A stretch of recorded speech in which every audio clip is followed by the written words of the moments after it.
And we are recording. Hello, Internet, and welcome back to the Weirdo Watchlist Podcast, the podcast that's slightly off, where we watch a movie each episode from the Weirdo Watchlist created by Tyler. I am your host, Mikey, and that is your host, Sam. And this week, we have things to talk about, movies to talk about. We got movies to talk about. I don't know which ones. A couple of them. One specifically, but we'll get to that later. How are you doing? I am good. I'm very good.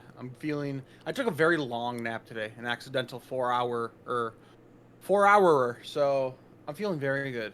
That's good.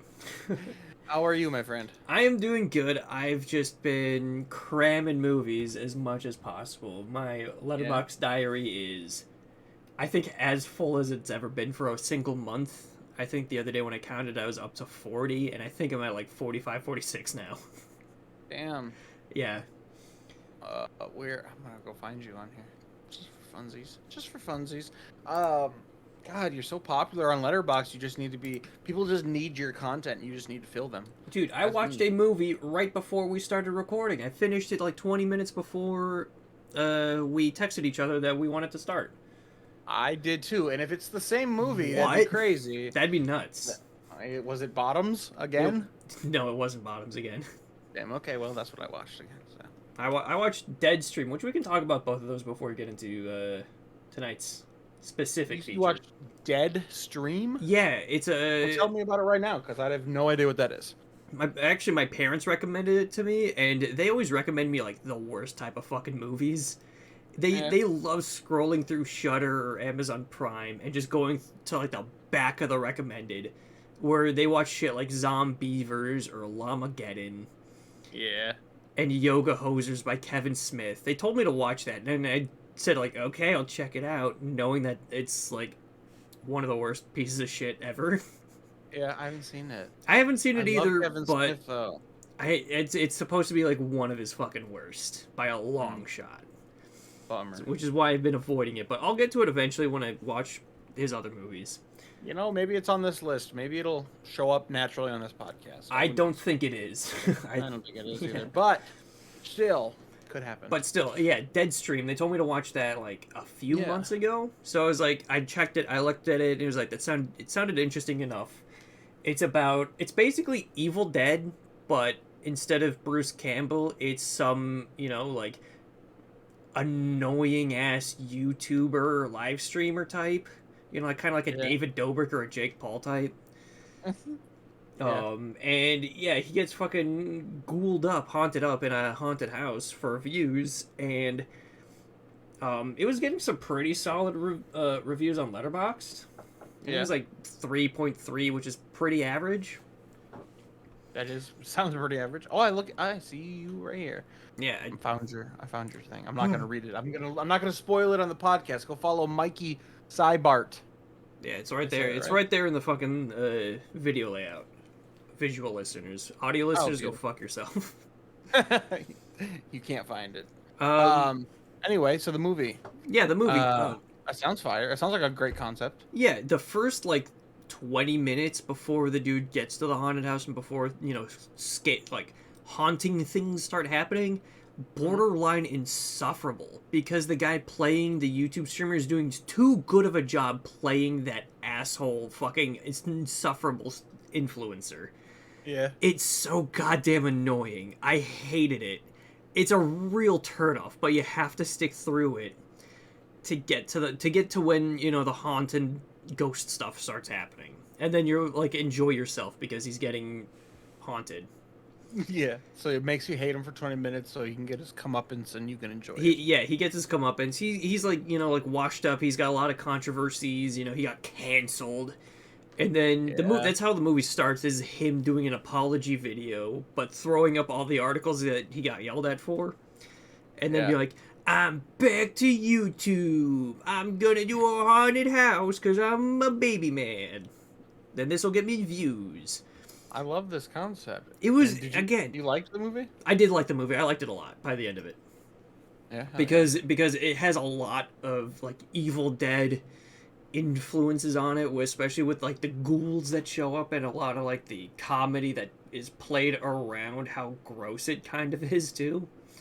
Yeah, well, the cover photo on Letterboxd is like a demon finger in the guy's nose or something. Yeah, Uh, yeah. It plays a lot with just like over the top, like icky, pussy, goopy ghouls. yeah. Fuck yeah. Yeah, I like and that. it really was like a really fucking funny movie too. It's really funny. Huh. Um, I might and have to watch it. yeah, no, it's on Shutter.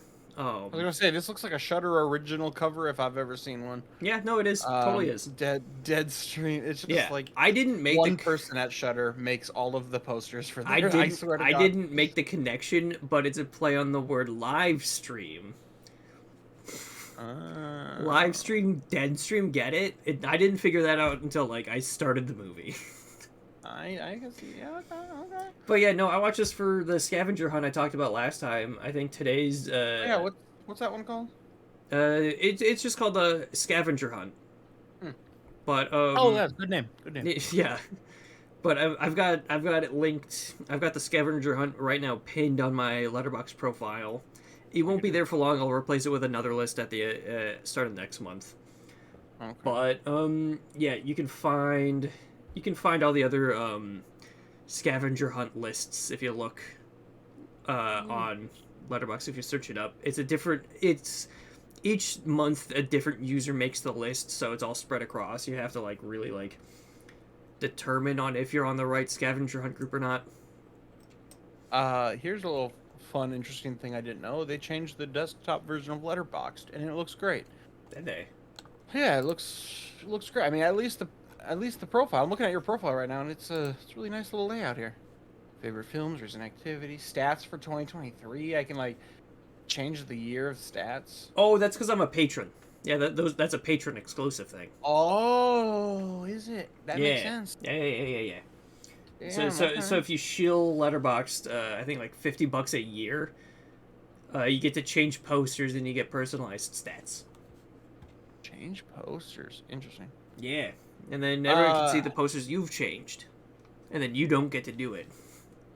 So this is 50 films. Is this rate your films, or do you do that?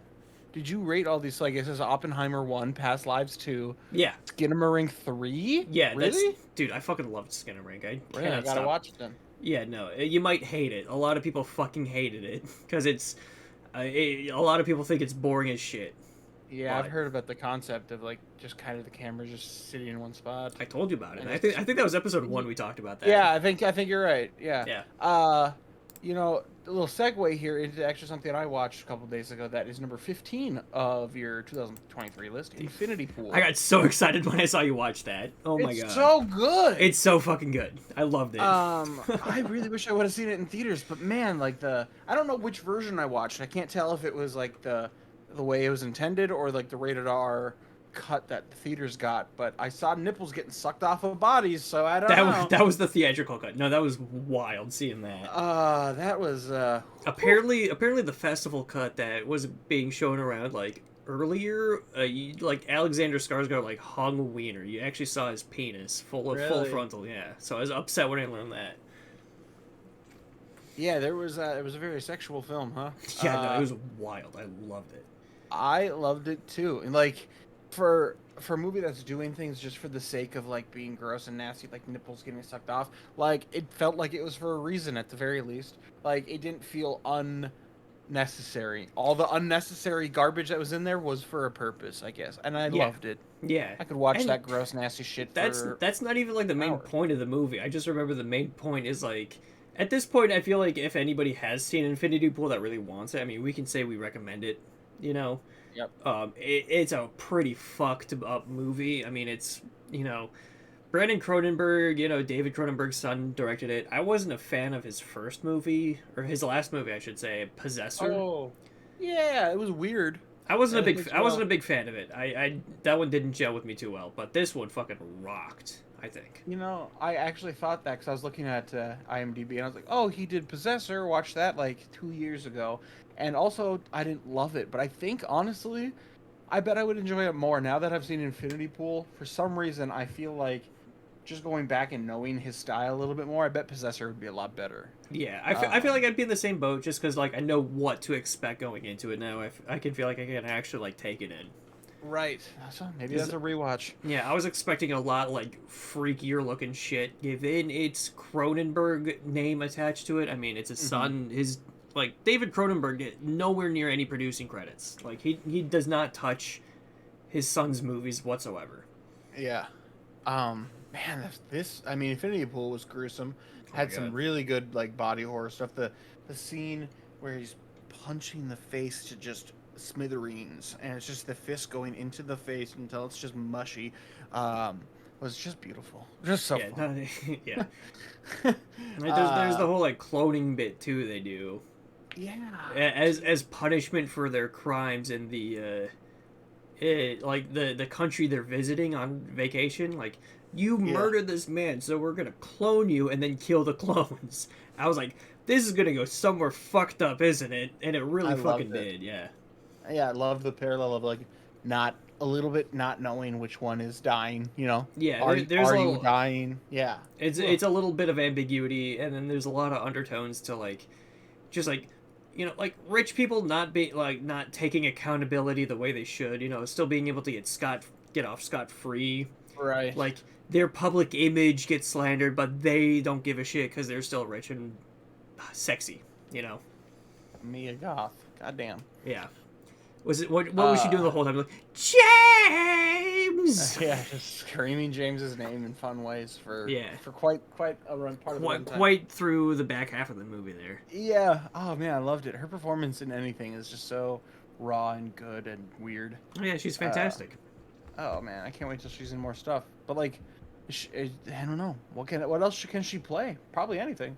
But man, she's really good at this crazy, fucking. Because this character wasn't too far off of like her craziness in Pearl and X. Like, I haven't seen Pearl yet. I really do need to watch Pearl. Yeah, I need to do that. Yeah. It's basically. It feels like lesser of a production, but it's just Mia Goth letting her light shine. You know what I mean? Like, yeah, just put the camera on Mia Goth for 2 minutes and let her go fucking crazy. Okay. Yeah, yeah, no, she.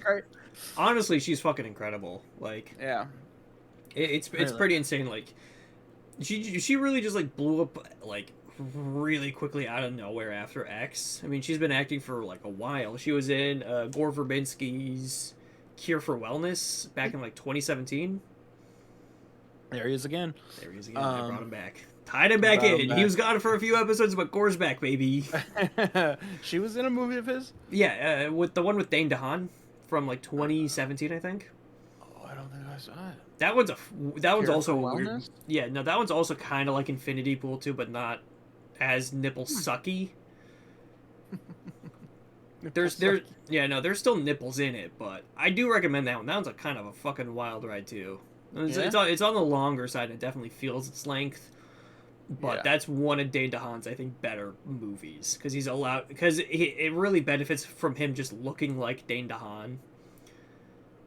Like, Dane DeHaan just looks like a skinned out crackhead. And that really plays to the benefit of this movie. Okay, bet. I'll watch this. Yeah, no, it's great. I think it might be in the watch list too. Oh, really? Maybe. How about Dane DeHaan in Oppenheimer? He looked like an old man. He looked like a child trying to play an old man to me. He definitely looks like he's got baby face for sure. But it's also not a good baby looking face. Okay, yeah, Cure for Wellness is in the Weirdo Watch List. So maybe we'll spin that one day.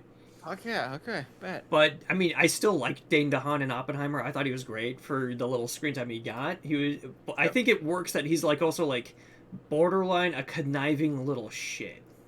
You know, like he's got schemes cooking up behind the scenes that Oppenheimer doesn't know about. I couldn't even tell you. This movie was so. I've only saw it one time, and I don't know if I'll ever see it again. But I loved it. I saw it twice. It was great both times. Yeah. I kept considering going back. It's still probably in some theaters, I'm sure. I'm sure it's still around, yeah. My fiance hates movies that are longer than like 90 minutes. But Oppenheimer really connected with her for some fucking reason. She doesn't even know why it worked so well for her too, and she wanted to see it the second time. Good. She was the one really pushing it for it too, and she even said like, "I want to go see it again, third time." Yeah, maybe. Okay, I'll go see it again, for the sake of your fiance, and her love for it. Yeah. I will have to go and give it another shot. Give my 3 hours up for cinema. Good fucking time. Yeah, good fucking movie, that one. Hell yeah. Oh god, what else? What else have we been watching? Bottoms. We can talk about Bottoms like a bit more in depth now that you've seen it. Bottoms. You've seen it a couple times, right? I've seen it the one time, but Just the one time. Okay. yeah, no, I didn't let myself get too into it just so then you could see it. Hell yeah. Yeah, it's a great movie. I mean, we already talked about it a little bit. Right? Didn't we? I talked about it a little bit. Like I forgot together? exactly what I said, but I didn't let myself like get into the really funny details of it. Got it. I loved, especially on the second watch, I was very excited about a couple different characters. I'm like, oh yeah, that person was very funny. Jeff, the football quarterback guy, hilarious. Fucking hilarious, yeah. He was probably my favorite character. Just because he's just so over the top. I don't know. I don't even know how to explain him. But he was great, and I really liked. I called her the Chihuahua girl because I don't know how to explain her. Braces. She's like really fucking excited and. Oh, she wants to. No, she wants to kill people. Yeah, that one. Yeah. She keeps talking about wanting to murder people. Yeah, she was cool. I liked a lot of it. It felt like a early 2000s comedy, which I enjoy. You know. Yeah.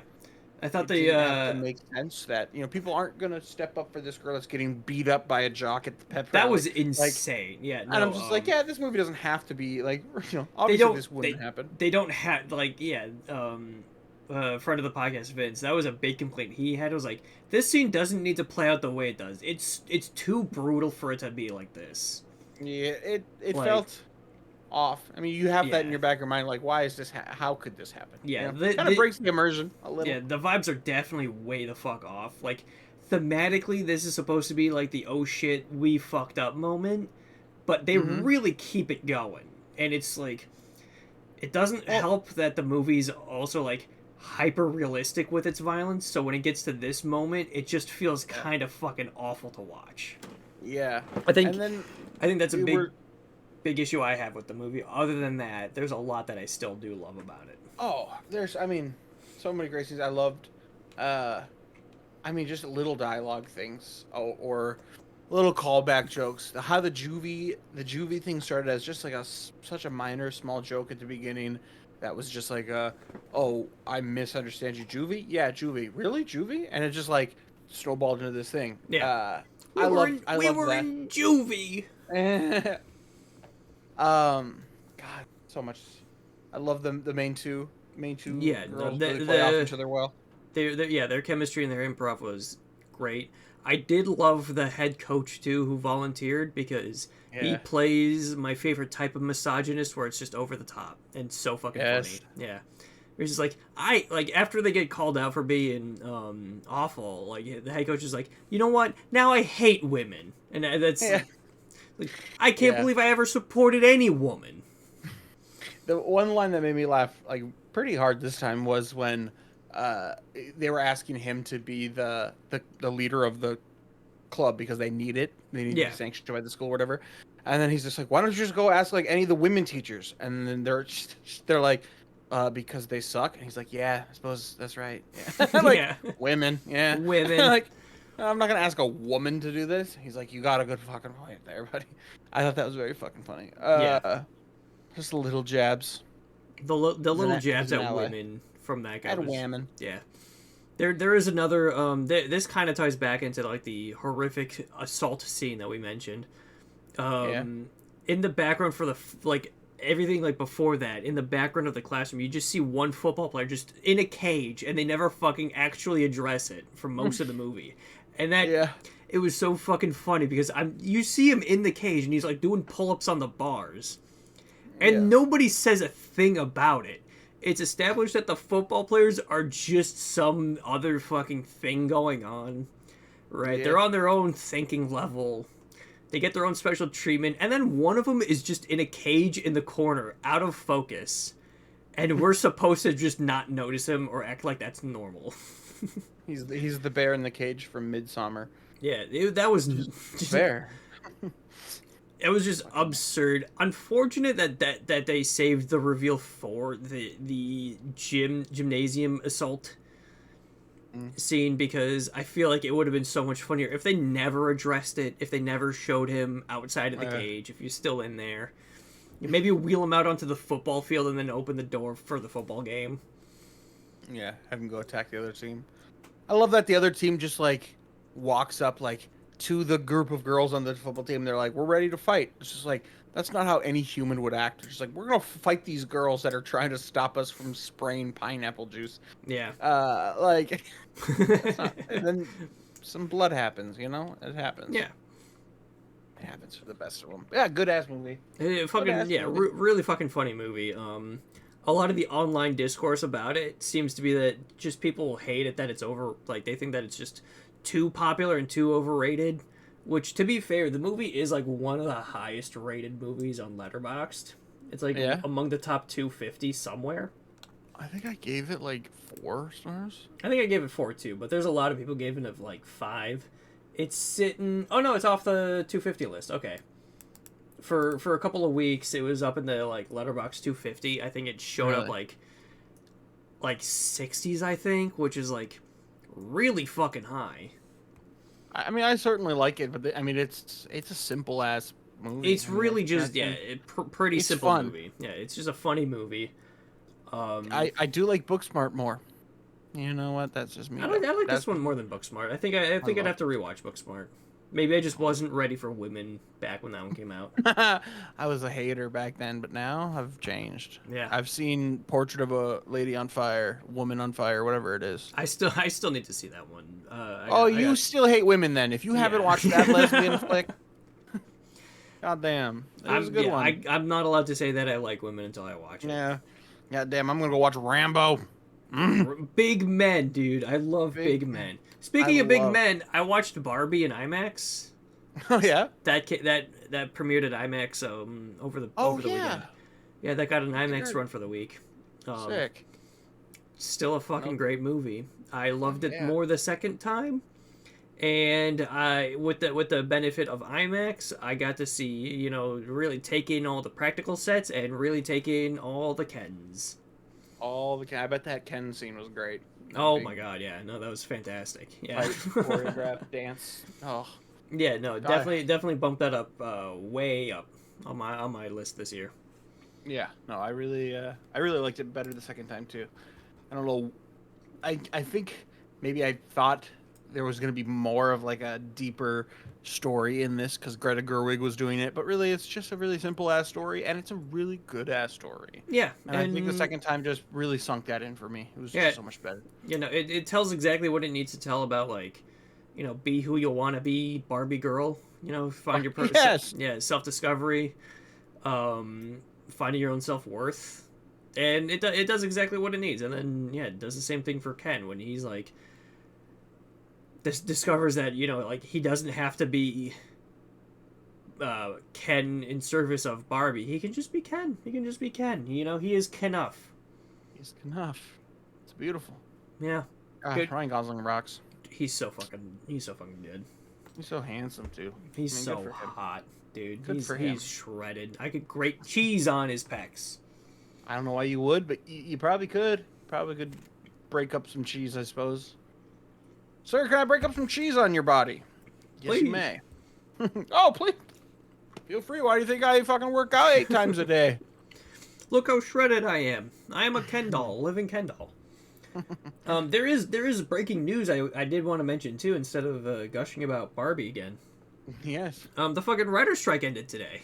Hell yeah. Yeah, that ends at about 2 a.m. local time. 2 a.m. Central, I should say. Okay. Since we're in Minnesota, so like that's like 12:01 LA. So right at 12:01 LA time, we're gonna be watching movies we weren't watching before. We're like, finally, I can promote this movie that I'm not getting paid to promote. But yeah, no, I was reading up on what the writers actually like got out of the deal, and they got a lot. Yeah, good. It's not everything that they asked for, but it's certainly much more than the studios were willing to give at first. Yeah. Good. I think a lot of what they were asking, the studios straight up said like, "Fuck out of here, get the fuck away from us." You know, we don't get shit on. Yeah. But I think they got a bunch of new rules and regulations about like the use of AI. So like AI scripts can still, I think it's like writers can utilize AI in their scripts, but the studios cannot mandate it. AI scripts cannot be written, and I gotta fucking find the rules again. They've been posted all over Twitter. No AI movies. Yeah, no like scripts entirely written by AI. I think was one of them. I mean, it feels like some of these movies have been coming out these last 5 years have been AI ass movies. Dude, I'm let me get to that too, because Marty Scorsese's back in the crosshairs of Marvel fans for saying some shit like that. Oh yeah, like recently?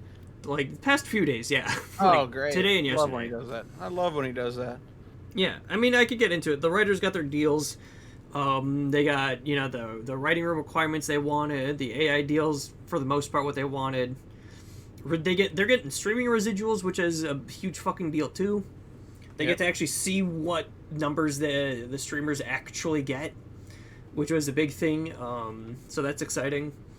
And yeah, no, they fucking won. They fucking won big time. Now they just need to get the Screen Actors Guild to win their strike. But my dog is having a bad dream back here. Uh-oh. Oh, Mabel, the strike's over. The strike is over. The writers are getting paid. We're gonna have movies again. Cinema's back. You don't care. All right. But Martin Scorsese, what did he say?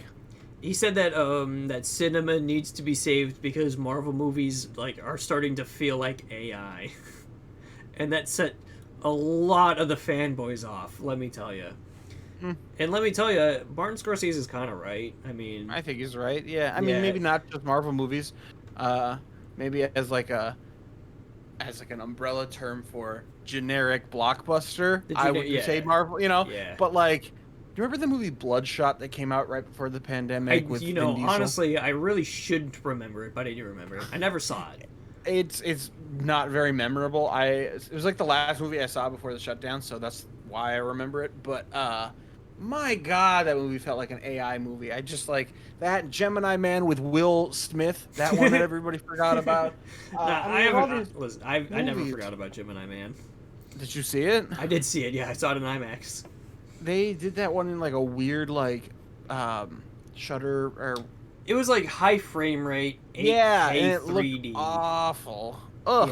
Yeah, the only way that movie could have been played, like the true format of that movie that Ang Lee says like is the way to watch the movie is like, I think 120 frames per second, 8K 3D IMAX, which only like 2 theaters in the country can play. Yeah.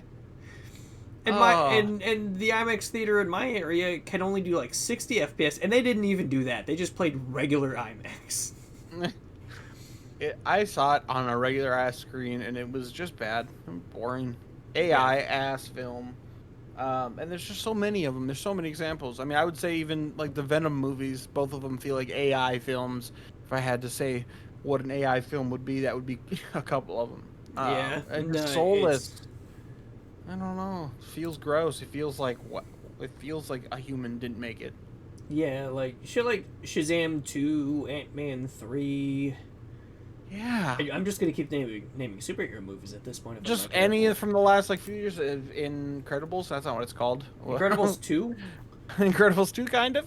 What was I thinking? Eternals. Internals. The internally bleeding. Struggling Maple. You really having a time back there, babies?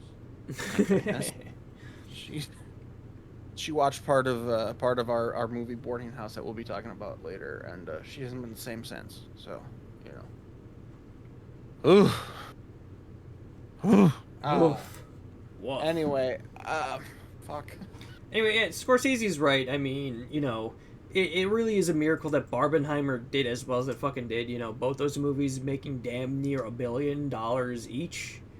Did fucking Oppenheimer make it that far? It's like 920-ish. That's a low. That's a soft number because I don't have the full box office in front of me. Right, whatever. But that's the budget. Box office. We love a good box office mojo trip. That's what I do. Yeah, $926 billion, $926 million worldwide. So Damn, I don't think it'll cross the billion. It might get close, but it certainly, I think, fucking overperformed everybody's expectations. And so did Barbie. I mean, Barbie's at 1.4 billion. That's a huge fucking success. It's insane. I mean, it did surprise me somewhat, obviously, but I think for the first time in quite a few years, excluding I think 2020, the top 3 highest grossing movies weren't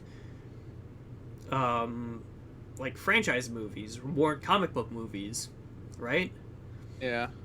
Because the Mario movie I think is the closest thing to being a franchise movie, but it's the first of I guess what could be a franchise.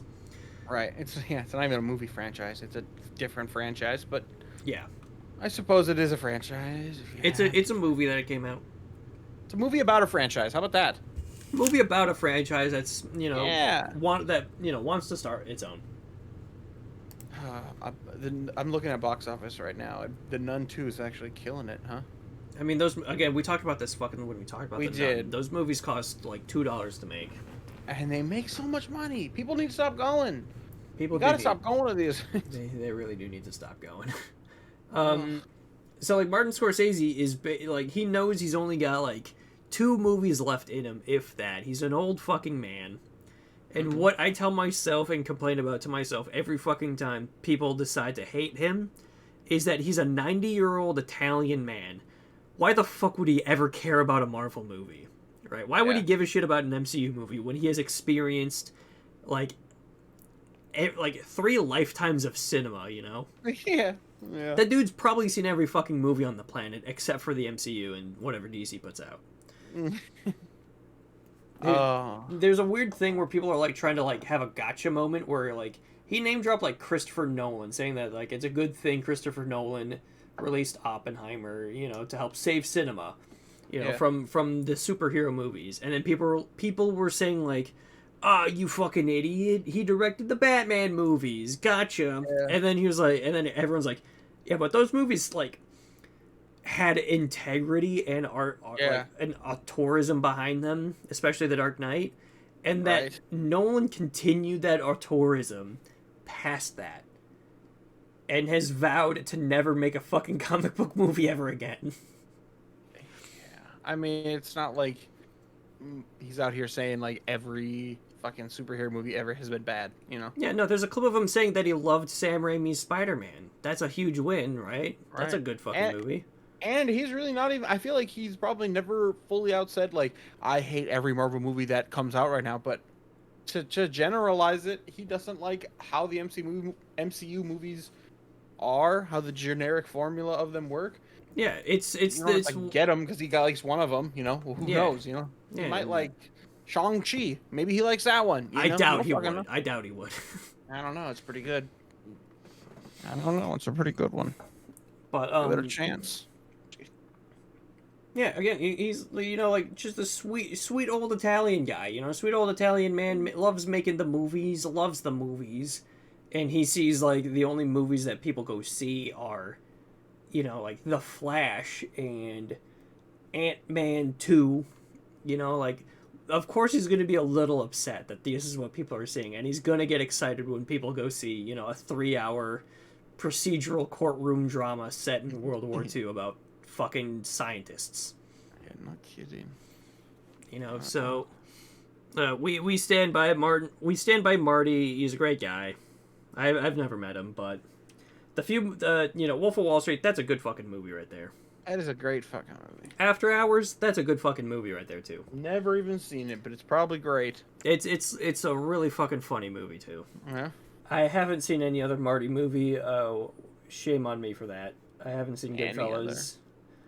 I haven't seen Goodfellas. I haven't seen a lot of his movies, but I understand that he's, of course, not going to be a fucking fan of the Marvel movies. It'd be absurd to think that he would ever give a shit about that stuff. Have you seen Shutter Island? I have not. That's on my list, though. I mean, all of Marty's are. I like it a lot. I know the twist about it. I know the twist ending. But... Damn. Watch it backwards, then. It could be some Memento type shit for you. Whoa. Just make your own movie. Watch something backwards. Wow. Martin, back in the news for talking shit about the MCU. He was in the news in 2019 for talking shit about Marvel, but he said that they feel like roller coaster rides, which is the most appropriate description of a Marvel movie I've ever heard. I still am in agreement with you. Ever been on a roller coaster? They're fun while you're riding them, and then when you're off, that was a fun ride, and then you never fucking think about it until you're back on it.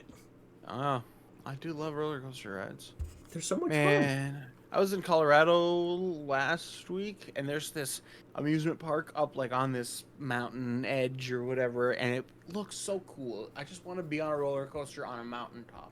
That's all I want in life, you know? We should film an episode of the podcast at Valley Fair. Just fucking children screaming and puking behind us. Sure. As long as I can get like mini donuts or something. Well, that's fine. Of course we will. Yay. I'm in. Wait a minute. What day is it today? It is 26th. Yeah, the 26th, Tuesday. I'm trying to figure out what movies come out here soon, if anything. Saw X.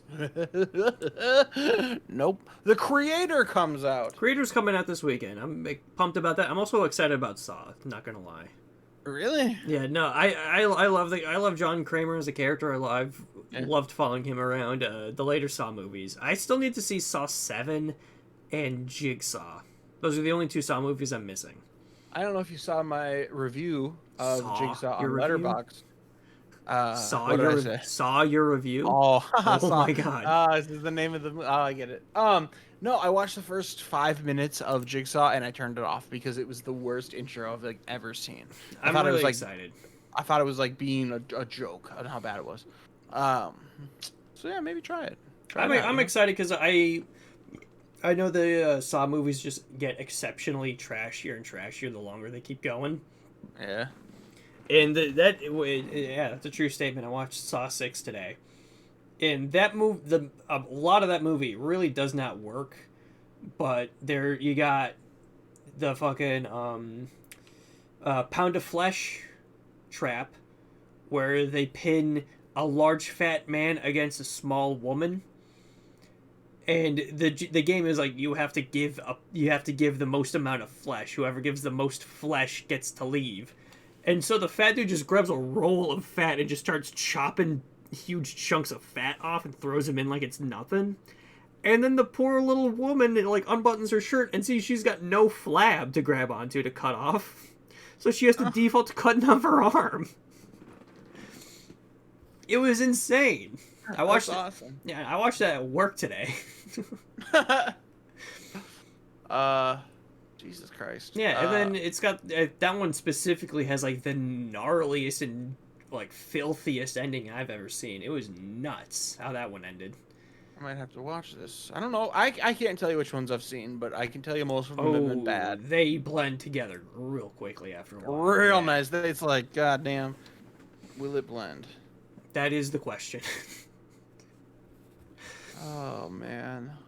And then I did see Spiral, which I think I need to revisit because I remember liking that one, but I also looking back on it thinking what the fuck did I like about it? Certainly not Chris Rock or Sam Jackson because those two I don't think should ever be in a Saw movie. Yeah, it just seems so odd. Why'd they even make it? Why'd they make a? I don't know. I think because Chris Rock wanted to do one, and Lionsgate had no Saw movies down the pipeline ready to go, so they just let him do it. Was it just basic? He literally just wanted to do one. That's why it happened. Yeah, I think that's basically power of him alone. Yeah, they were he was like, let me do one. You guys aren't doing one. it'll be its own disconnected thing. And they were like, we don't have to figure out how to write it into the universe. Go ahead. And now with this new one, Saw X, it takes place between Saw 1 and 2. So really, you only need to see the first one. But ideally, you should see, I think, at least the first 3. Goddamn. Yeah. I'm pretty sure I've seen at least the first 3. But, again... The first one genuinely is a good fucking movie. Yeah, first one's good. Yeah, that one's a genuinely good thriller. Yeah, it really is. I've revisited that one a few times. That one I think is James Wan's like second best movie out of the whole fucking thing he's done. What's his first? Malignant. Is it? Okay. Malignant is so fucking good. Fuck yeah, it is. Yeah, no, that's definitely his best one. I was talking about that earlier today. Yeah, no, that's a movie I always think about. I feel like it's very divisive. I feel like people didn't love it as much as you did, that's for sure. It's because people don't get it. It's the fucking craziest fucking movie ever made. You just don't fucking get it. You don't get it. Gabriel, what the fuck's going on with that? That's crazy. You just don't get it. Gabriel, like, I understand Gabriel because that same shit happened to me. I was born as that kind of motherfucker. I was a malignant tumor too in my in my back early life. Back in the day. Before I changed. Before I got pushed back into my host's skull. Now I'm Mikey. Nah. Jeez Louise. God, yeah, it's a good one. It's a good one. Good fucking movie, that Malignant. Do we wanna segue back to our feature film? We've been going for about film. I think we've been putting it off for long enough. We're 40 minutes into the recording. You know, I've been putting it off. You know why? Why? Because I did not like it. I was not a big fan of it either. So for tonight's episode movie, it was Boardinghouse from 1982, directed by John Wintergate. Quick synopsis is, a bunch of women get to live in a house with one man. Live. Yeah, they get to lucky them. Yeah, lucky them. And yeah, they get to live in this house. I assume to be rent free because they're hot women with their boobies out. I think it was like $100 or something. He's just like. Yeah. He's girls must be hot. I don't remember what the ad said, but it was like must be hot. Yeah, young or something stupid. And shenanigans ensue. Paranormal hallucinogenic shenanigans ensue, but not hallucinogenic like in Climax, where it's awesome and really funny and fucking horrifying. But like, woman will be taking a shower and then she'll get her fucking throat cut and her and horrible things will happen, and she's like, but it's just a hallucination. She's fine. So all the tension is just ripped away. Yeah. I will say the interesting thing, this is the first horror movie to be shot on video, which I found that to be kind of cute. Like on VHS? Yeah, like on videotape with a magnetic film stock or whatever that technology is. I'm meaning to make a movie on my little VHS recorder. Yeah, I think it's a lost format because everyone can just film movies on their phones. I say we make a couple movies filmed on VHS. Oh hell yeah! And every thrift store in the goddamn country has at least 3 of those fucking cameras laying around. They're not easy to they're pretty easy, I should say, to track down because they are. Who the fuck wants them? I can't find the batteries. The batteries are hard to find. But we have so many. I have a, charger pack that I can just plug the thing in. It's 2023. I have things. I don't need battery packs anymore. I'll just plug that thing into my fucking car. Drive around with my big VHS recorder, filming my little schlock footage, half porno, half getting nipples sucked off of people's bodies film. Yeah, for a movie that's described as scantily clad, not very scantily clad. I mean, the most that happens is, like, you do see, like, a nude woman, but there's no full frontal. You just see boobie, but there's no penis either. There's no penis throughout the entire fucking thing. That is your theme of the night. Wait, was that on the podcast earlier when we were talking about the penis? Who was that? Who was fully hanging dong? Skarsgård. Not Alexander Skarsgård in the theatrical cut of Infinity Pool. Not him, man. Unfortunately, not the one that I saw. Yeah, unfortunate. Like he just wants hanging dong. That's all he wants. Dude, wieners are so funny. It's about equality, you know. Yeah, it's about equality. Show it all. You can't just show the nips. You got to show the nips and the tips. You know nips and tips, dude. Nips and tips. It's 2023. It's about time. So yeah, I feel like this movie I think would perform significantly better in a group setting, like Trashy Horror Night at the Trilon or Dismembered the Alamo at the Alamo Drafthouse. Yeah. Like if it played at one of those settings, I think it could be a hit. But by ourselves, yes, not a hit. In my car doing security overnight, I was just like, yeah, this is really fun at first, and it has its charms. And I won't, say that it doesn't, but I don't want to watch an hour and a half of it. Yeah, it got old. I even posted I was like, oh, this is sick. Look at this freaking clip from this movie, funny as hell. And then 20 minutes after that, I'm like, I don't even know if I want to finish watching this movie. It is for 99 minutes. Quite the slog in between the funny, cool, gory effects. Right. There are some moments, right, where I think one of the women is in the shower, and she's having a hallucination. She's seeing blood on the walls, and then her she freaks out, and then her head turns into some ghoul type thing. Yeah. And that was awesome. I loved that. That was great. Yeah. I forgot about that. But then her friend comes busting in, and then she's just screaming like, "Ah, my God!" Oh, ah. And it was a hallucination. It was just a bit. Nothing actually happened to her. So I never finished the movie. Did it ever really get to the nuts and bolts of why this was happening? You never finished the movie. No, fuck no. I couldn't do it. It was terrible. You did finish it? Yeah, I did finish it. Because God damn it, I have integrity.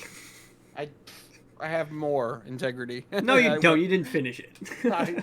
I have what is this? Self-esteem. I care about my own self to not put myself through Boardinghouse 1982 for more than 45 minutes. But did they explain why there was a killer video effect? No. Okay. Are you talking about the hand that shows up before each? Well, there's the hand, and then there's the actual fucking weird ass. When you see this or hear this noise, that's what I want to figure out. I wanted to figure that out because they announced that at the beginning. They give a trigger warning to a movie from 1982.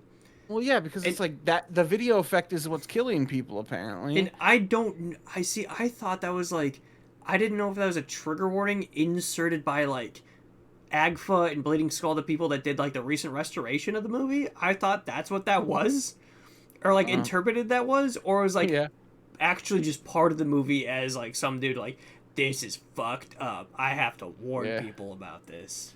Well, I mean, at least I probably wouldn't have understood it if I didn't read the synopsis where it says it's a special effect that's killing people. But you know what? It totally does say that. This film tells a terrifying tale of a cheesy video special effect that stalks bikini-clad women. So you're right. I am completely just overthinking it. It's true. I mean, there's a hand weird, as well. Yeah, it's a weird... it does this. It plays a sound effect. The sound effect's kind of fucking cool, if you ask me. It's like a... I'm not going to insert it because that's too much effort. I have to find the fucking thing. But it's a classic videotape horror sound is what I can describe it as. Just bassy, twangy, techno-y, just... You'd know it if you heard it. And if you watch the movie for the podcast, obviously then you would have heard about it. But, so every time that happens, that's when something gross happens.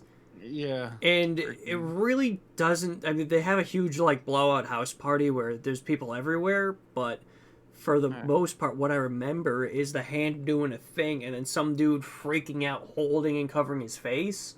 And then the hand comes and does its thing. And then the dude's face is just inflating from the inside, it looked like, because it was just a shitty prosthetic mask. Yeah. And his fucking eyeballs are squelching out from between his fingers, and so is the rest of his face. That was awesome. That was so fucking cool. Yeah. That's there's a lot of like shot on video charm to this movie. Yeah. But goddamn, was this not a fun watch by myself? Yeah, that's the biggest takeaway. They had a few cool scene ideas and cool like prosthetic ideas, like oh cool, and then built a really bad movie around it. But you know what? And I think the guy who plays the main character is the director, as far as I'm aware. Really? The cool, Oh yeah, he's also he's the director. Yeah, he's the weird gardener too. That's like he's like skulking around the property. He's like, yeah, I'm the gardener. Get away from me. I heard you were a vet. Oh my god, did you serve? He's like, yeah, 87th Battalion. Weird ass character. Oh, goddamn. Yeah, it was weird. And yeah, that was the director as well, I guess. Yeah. Holy shit! I'm reading the fucking synopsis again, and like his hallucinations include seeing blood in the shower stalls while they're trying to lather up. Hey, that's in quotations. That part did happen. Having giant monsters jump out of the hall closet and seeing their faces temporarily turn into rubber Halloween masks. That's just that's definitely not going to be in the description of the movie itself. Yeah. That is definitely put in by Agfoot and Bleeding Skull. It was just because did their face turn into a mask, or was it just bad? Was it just bad prosthetics? I think it's bad prosthetics, and they're like, this is what happened to him. Oh my god! Totally, that was on purpose. It looked like rubber on purpose because it was supposed to. Yeah. Saved the film. Yeah. And it wasn't bad. I'm not. I don't even hate the film. It was fun. I mean, it's certainly better. Yeah. At least. I think they've got a soft spot for like shot on video stuff. That's the biggest thing. I was at a Dismember the Alamo, which for people who don't know, Dismember the Alamo is like a horror movie marathon the Alamo Drafthouse hosts every year, and AGFA, I think it's the American Genre Film Association. They do like restorations for a lot of like shot on video, a lot of low budget films, and like restore them, bring them to Blu-ray to for modern modern and accessible distribution. It's a good work that they do, and they host Dismember the Alamo last year, where they just play a couple different movies back to back to back, and it was a ton of fun. Yeah. And they were supposed to do 4 movies. They did Uninvited, which is on the watch list. I looked. It's fucking fantastic. Okay. A movie called Cementeria del Terror, which is like Cemetery of Terror, which is a Mexican Night of the Living Dead, Evil Dead type thing, basically. That was a lot of fun. And then The Flesh Eaters, which is a movie that was made by one of the zombies from the original Night of the Living Dead. It's not good, and it definitely shows that it was definitely made by someone who goes around and tells people he was one of the zombies from the original Night of the Living Dead. Like a lot of ego going into it. A lot of yeah. But the third thing they played wasn't a movie, and this kind of upset me because I was in for 4 movies. The third presentation was a 70-minute trailer show of other like shot on video horror movies that AGFA has, I think, distributed in the past. Oh. And that's the kind of thing you play in between the movies so people can talk and mingle. Yeah. And like get up, go to the bathroom, do what they need to do. That's like pre-show type shit. Yeah. But this is the 3rd block in a 4-block series, and the Alamo has very strict rules about not talking and no cell phones. So it was just kind of a miserable time. Damn. Sitting. Some people like that. I know Trilon does that, where they just have like nights where they just show trailers. Yeah, but they also show those on like 16 millimeter. True. And people go in expecting a trailer show. Sounds like you got shown a commercial and they tried to sell you a bunch of shit for an hour. Yeah, no, that's kind of what it felt like. AGFA was really telling us, like, guys, look at all these other movies that you could. We paid Alamo for this. Now buy our shit. Yeah. But speaking of the Trilon, October, I think it's like 14th. Yeah. Let me check. October 14th, the Trilon Cinema up in Minneapolis is doing their annual horror-thon from 9 p.m. to 6 a.m. Damn. And I got myself a ticket. Nice. I'm sure they sold out pretty quick. Oh yeah, no, they sell out like within like 15 minutes of them going on sale. Like you have to buy them in person at 10 a.m. like at the fucking theater. So there's no way I was going to get up and go to Minneapolis that early. So I had my coworker get my ticket for me. Nice. That'll be sick. Yeah. I love Trilon. We just need more of them. It's just so packed in there, and the fact that it can sell out in 15 minutes is cool. Mm-hmm. But there's obviously a need for more things like this. Yeah. I'm trying to go to like they're doing like continuing to jerk off the Trilon. They're doing like a nightmarish 90s run during October.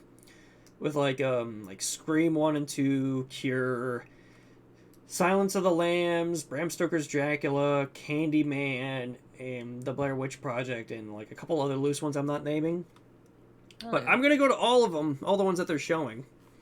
Jesus. Are you gonna be able to get tickets?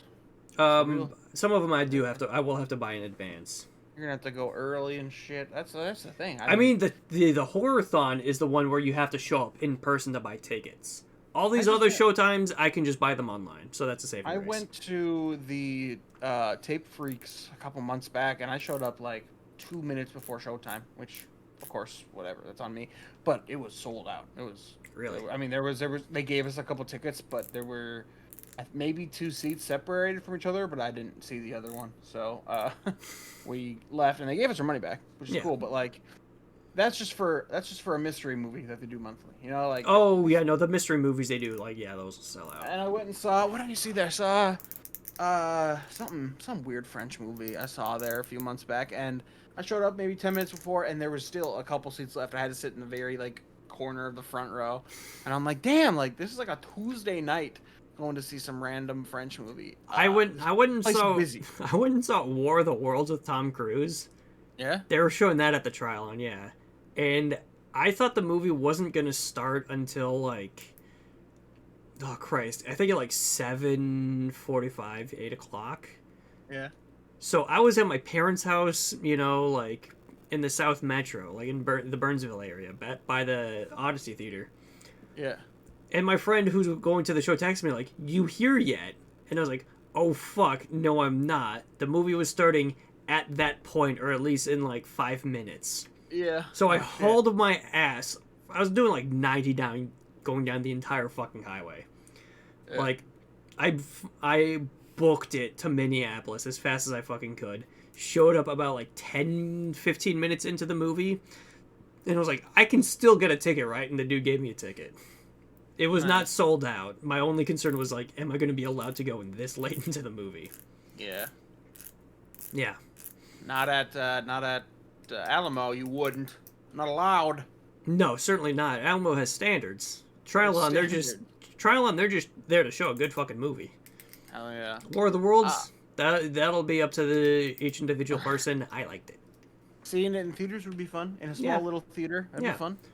So, I mean, I'll extend the invitation out to you if you want to go to any of them. I've got my whole month-long itinerary planned for what I'm seeing in theaters. Damn. Yeah, no, I wrote it down last night. I fucking figured out all that shit. Are you gonna go see House while it's here? I'm gonna fucking try to. That will sell out every goddamn showtime. That's what it seems like. I tried to go last year. I've seen it since. I wanted to see my first viewing in theaters. I think that'd be cool. I'm glad I didn't, because it's a weird fucking movie, and I don't even know if I would have liked it. I think seeing that with an audience might ruin it, because that's like an event. Like that's like a cult. Like everyone else in the theater knows what's gonna happen. And is enjoying it from a different viewpoint than you, which is fine, which is cool. But I don't. Yeah, I was glad I watched it on my own. That's why I also tell people not to watch The Room for the first time in a public screening. Right. Because you'll never be able to hear a goddamn thing that's going on. Yeah. I'd seen The Room a few times already, but me and my fiance, who was just my girlfriend at the time, we went and saw it with Tommy Wiseau when he was in town. That was playing at the Uptown Theater before that closed. Oh yeah. Yeah, and that theater was just so fucking uproarious, every goddamn joke that could have been made, every in-joke that goes on at a The Room screening was just, like, blasted by everybody in attendance. And there were two people sitting next to me and my fiance. Yeah. And they got up and left at some point. And my only conclusion is, like, they either hated it because of the crowd, or it was one of their first time seeing it and they couldn't enjoy it because of the crowd. So, like, you really gotta be, get friends to watch it with you first in your own home, and then if you really want to, go seek out a screening. Yeah, I mean, at this point, it's been not over talked about, but like, there's been so many videos on it. If you don't know about what The Room is, it's hard to get that, like, that fresh, full, like, oh, what is this movie? And you're watching it, and then you get the actual, like... The cult status it had before the movie The Disaster Artist came out is entirely gone.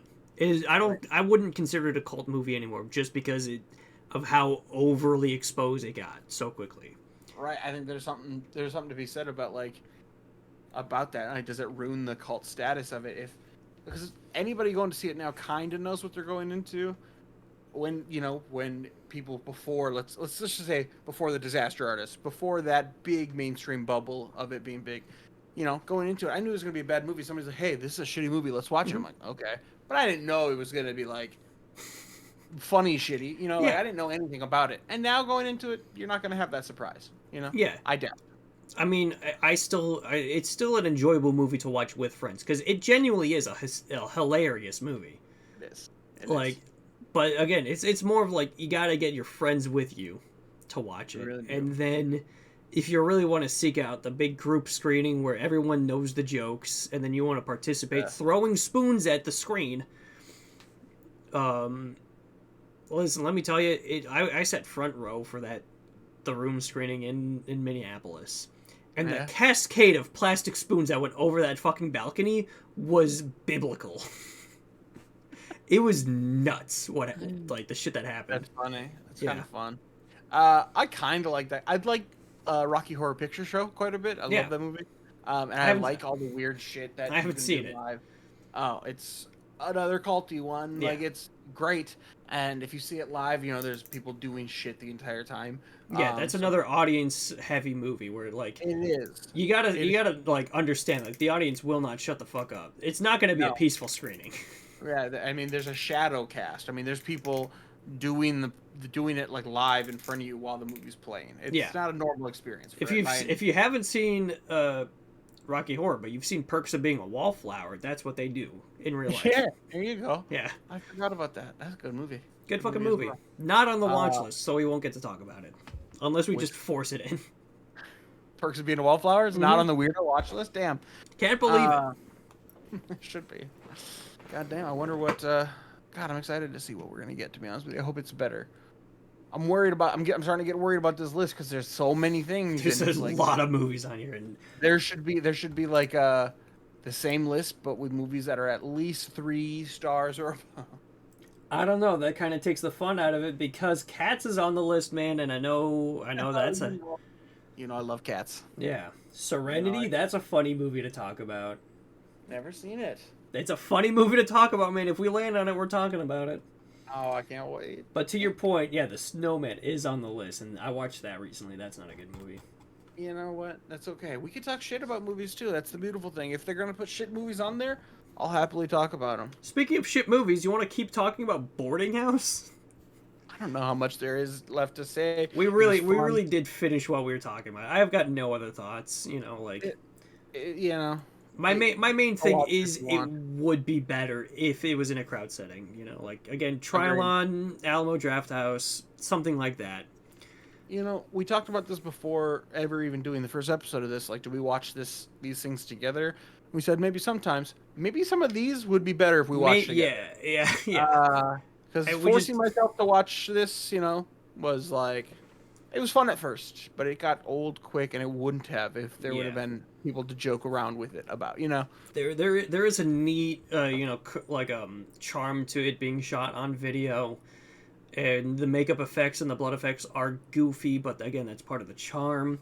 Yeah. But again, by yourself, you're kind of doing yourself a disservice to what could be a fun time. Mm-hmm. And for me, 5 out of 10. Wow. I'm gonna go ahead and give it a 2 out of 10. Damn. Sorry. I mean, yeah, honestly understandable. You didn't even finish it. I didn't even finish Coward. it. I mean, I can at least appreciate the fact that they did some fun stuff with it, but the movie as a whole doesn't mean that I don't want to watch it, you know? Yeah. I just didn't want to watch it, and that's a 2 out of 10 movie in my opinion. Okay. Boardinghouse. Boardinghouse. Does it deserve to be in the list? I still say it is because again, I think yeah. the hand that I thought was a trigger warning, it turns out is doing all the spooky shit, and that's kind of weird if you ask me. I think maybe the hand is coming from it is the hand of the video effect.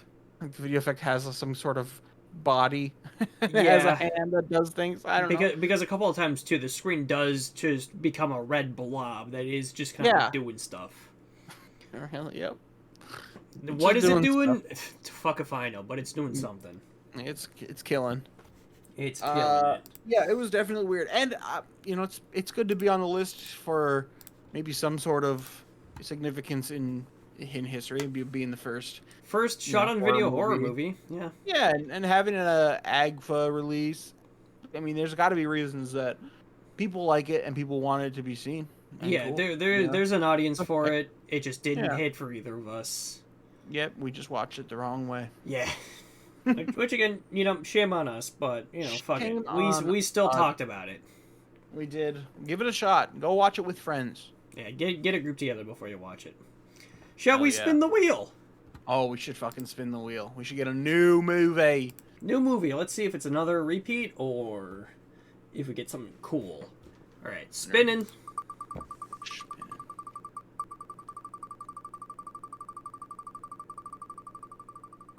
And we have landed on number 676, The Celebration. The Celebration. If I'm thinking correctly, I think that might be on the Criterion Collection. If I'm thinking about the right Celebration. Is it 1998? It's on your watch list, or you just put it on there? The Celebration. No, that would have been just put on. What was the fucking number again? 676. Okay. And that is that's the correct movie. Yeah, that one's been. I just bought the Criterion a few days ago, or like. Wait, actually? Yeah, during the last Criterion sale. Oh, sick! Yeah, so I've got this movie physically.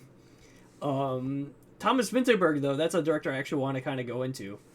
Because he directed Another Round from 2020, which is one of my favorite movies of that year.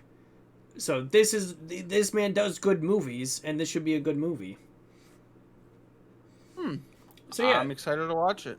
Yeah, no, The Celebration, 1998, Thomas Vinterberg. A grandiose party to celebrate the 60th birthday unleashes a family drama with all the lies that conceal horrendous secrets. The eldest son, Christian, stages a showdown with the popular what the fuck is that? Popular paterfamilias, his provocative, moving after dinner speech, dislodges all the masks, which finally fall completely as the father-son conflict intensifies and the bewildered guests look on. So, good old crazy family drama movie. We love those, and they're white, so they're fucking crazy. I think it's because they're like German or Belgian or something. Oh, the worst kind. No, Danish. They're Danish. Is this in English or another language? No, it's gonna be in Danish, and German. So it is only available to stream on the Criterion channel. So this one might be a little bit harder to grab. But I mean, you can find it's available like you can go probably find this at Barnes & Noble if they got a Criterion section. Otherwise, you can in the official top 250 narrative feature films list. Yeah. No, this is a movie people like. Yay, we did it. Yeah. We did it. We're going to watch a good one. Yeah. But only if you only have the Criterion channel. Oh, I'll figure it out. Is it not on Max or whatever it's called? Not HBO Max. HBO Max has a ton of the Criterion Collection ones. but not all of them. So that's why they don't have their own little hub on there where it says Yeah. Criterion Collection. Doesn't have. It has like, I thought it was like 60+% of all Criterion Collection on there. But Yeah, no, not even available to rent on Amazon. It's literally only available to watch on the Criterion Channel. Jeez Louise. Which Sign I up. mean, Criterion Channel, that's a good fucking service. Lot of good movies on there. I mean, Yeah. speaking of which, I gotta find out what's leaving at the end of the month so I can watch that before they leave. How much is Criterion? I think it's $10 a month. Okay. So, I feel like that's kind of a big ask, but it's less than the other streaming services, like the most popular ones. Well, it wouldn't be bad to get for like a month or something to watch this, and then a couple other movies. $10 to watch a few of these, not bad. Yeah, and again, you get like all the movies that are like on the Criterion Channel. They do, or the collection. I mean, they do like a monthly like not like bundle, but like they group together a bunch of movies each month and be like, look at all these high school horror movies, and you got Battle Royale and Unfriended and Donnie Darko. Okay. I'm looking at the list right now. Yeah, definitely a lot of things I want to watch. Yeah, no, they get a good collection of movies on there. I certainly like using it. That's how I watched the Exterminating Angel, and we had to watch that one. Oh yeah. I rented it on YouTube. $3. Maybe actually, if I look it up on YouTube, maybe it'll be free on YouTube. Because I looked up, I tried to watch This Is Spinal Tap online, and the only way to watch that is either to pay $15 to buy it digitally, or you can watch it on YouTube for free. Hell yeah. Wow. A lot of trailers, Sardonicast. Does not look like it is available to watch entirely for free. Whoop ass. Alright, that's alright. Maybe actually I did just find it. I found La Celebration, which is, I guess, just a fucking like Spanish title for the movie.